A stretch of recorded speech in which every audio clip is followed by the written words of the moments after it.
அனைவருக்கும் வணக்கம். நம்ம இந்த வீடியோல என்ன டாபிக் பத்தி பார்க்க போறோம்னா, தேசாந்திரி அப்படிங்கிற ஒரு புக்ல அதோட எழுத்தாளர் எஸ். ராமகிருஷ்ணன் ஐயா அவர்கள் தாம் பயணப்பட்ட இடங்களோட அனுபவங்கள வந்து ஒரு புக்கா எழுதியிருப்பாரு.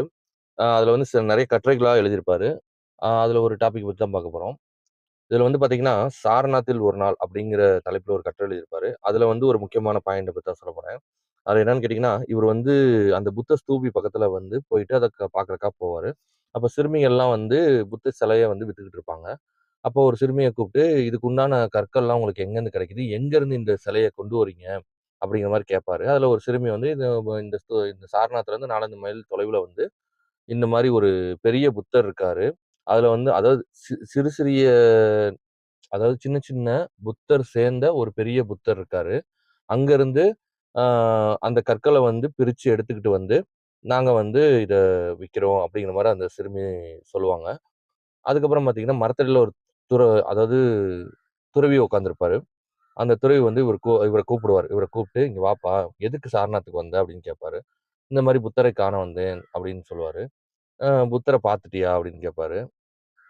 அதுக்கப்புறம், "நான் புத்த ஸ்தூபிய பார்க்க வந்தேன்" அப்படிங்கிற மாரி சொல்லுவாரு. அதாவது சுட்ட செங்கல வந்து உங்க ஊர்ல பார்த்தது இல்லையா? அப்படிங்கிற மாரி அவரு கேட்பாரு. "இல்ல இது வந்து 1000 வருடம் பழையது. அதனால பார்க்க வந்தேன்னு" சொல்லுவாரு. அதுக்கப்புறம் பார்த்தீங்கன்னா, ஒரு சின்ன கல்ல எடுத்து அவர் பையில இருந்து ஒரு கல்ல எடுத்து அவர் வந்து ஒரு கண்ணு தெரியாத துறவி அவரு. அப்புறம் ஒரு பையிலேருந்து ஒரு சின்ன கல் எடுத்து அவர்ட்ட குடுத்து, "இதுவும் புத்தர் தான். ஆனா, இன்னும் புத்தர் சிற்பமாகல." அப்படிங்கிற மாரி சொல்லுவாரு.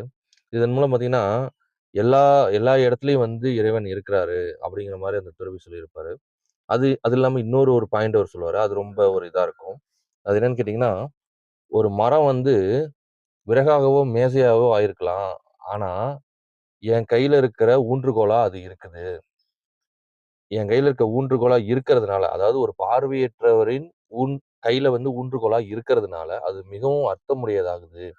அதாவது நான் வந்து இந்த நதிகள், காடுகள், கற்பொடிகைகள் இதெல்லாம் காண்பதற்கு அது ரொம்ப எனக்கு உதவி செஞ்சிருக்கு. பிற்காலத்துல வந்து எனக்கு ஒரு என்னோட உடல்ல ஒரு உறுப்பாகவே ஆயிருது.